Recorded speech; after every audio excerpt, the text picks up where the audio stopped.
In court, Mr. Myers suggested it was difficult to believe that if Dr. Jayaram had witnessed what he said he had with baby K and really suspected someone was harming babies on his unit, that he hadn't done precisely that.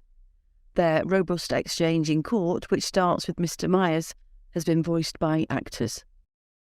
You have a duty to look after children on your unit. If you think someone is deliberately harming them, you do your best to protect them. I did my best by raising concerns to senior executive level medical management. Concerns were first raised by my colleague Dr. Breary. In February, we raised them again. Lucy Letby continued to work on this department for another 4 months or so? That's correct. If you thought there was someone actively involved in harming on the unit, were you not able to raise it with the police? If I may take a step back, we had significant concerns. From the autumn of 2015, we escalated concerns. They were on the radar of someone as senior as the Executive Director of Nursing as far back as October 2015.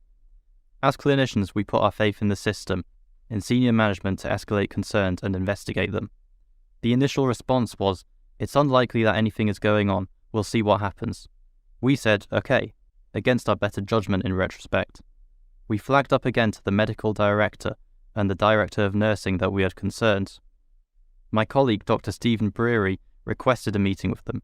They didn't respond to that for another 3 months. We were stuck because we had concerns and didn't know what to do.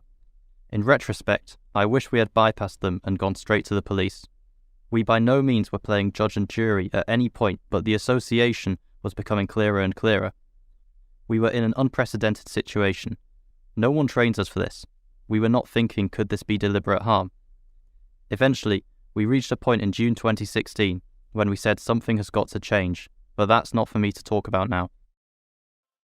So Liz, it's not the prosecution case that Lucy Letby was responsible for baby K's death at Arrow Park, but what they allege is that before she left the Countess, Lucy Letby tampered with baby K's breathing tube, causing her to collapse shortly before 4 a.m. on the 17th of February, just an hour and a half after her birth. But the defence say Lucy Letby did not harm her.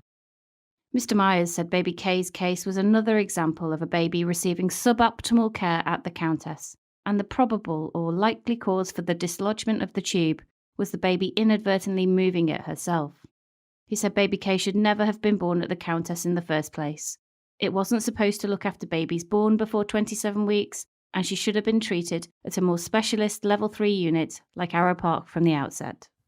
Dr. James Smith, who was present at baby K's birth, accepted that doctors at Arrow Park would have been more experienced at dealing with infants of baby K's prematurity, but he insisted level 2 neonatal units are equipped and have staff capable of stabilising before transportation of a baby of this gestation.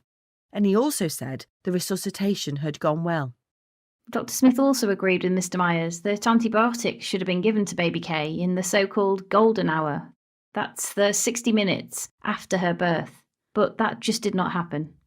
He agreed that the fact antibiotics were given nearly 2.5 hours after her birth was suboptimal, but he insisted that blood tests showed there were no signs of immediate infection.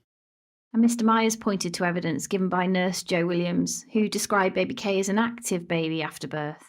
She also said babies could sometimes dislodge feeding tubes accidentally with their own movement. But she explained that nurses were careful to secure the tubes, which were clamped and tied. And Mr. Myers also asked Dr. Jayaram about this. He told the jury baby K was not a vigorous baby, although he accepted he hadn't put this in his police statement and had made a mistake when he said that she'd been sedated and unlikely to move at the time of her collapse. Mr. Myers actually suggested to Dr. Jayaram that he added that detail to give the impression someone had interfered with the tube. But Dr. Jayaram insisted. She was at 25-week gestation. She had been born and needed resuscitation, and she was not behaving in a way that we were worried that she would pull a tube out.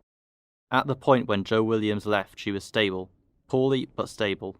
She could move, but she was not making any purposeful movement.